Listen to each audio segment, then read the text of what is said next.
Sure. I really do.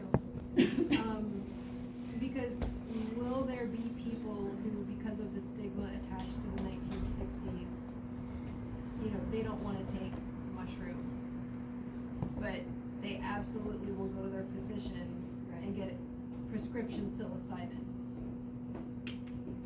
That's okay. Also, the people who want to grow their own medicines, that's okay. Like, I don't think that it's what's the answer. I think that there are multiple answers. Yeah. And I think that that's part of the shift that needs to happen too, is like, rather than thinking that there's one way of doing things, is to be open and expansive to like, what resonates for you. Does that mean going to a physician and getting a prescription? Great. If that resonates, that's what's gonna heal. If that means growing your own and watching that, cultivating and having your own relationship to the medicine that you've made, that's your path. I'm curious, because, so it was brought up that Ohio State is doing research. Do they do studies?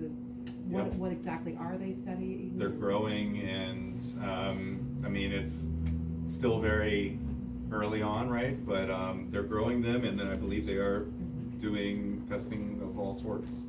Who knows what goes on inside that machine, right? But we do have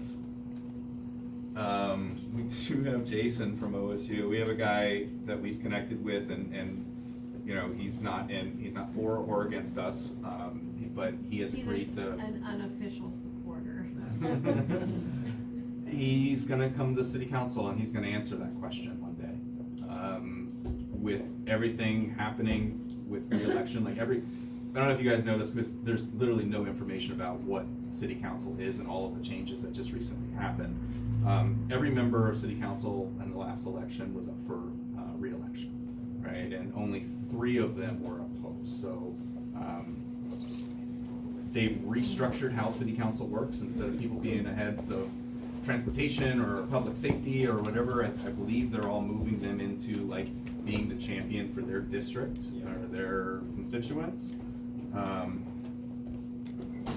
So when we heard about that, like, no one wanted to talk to us, right? Like, no one wants to talk about this. So we're headed back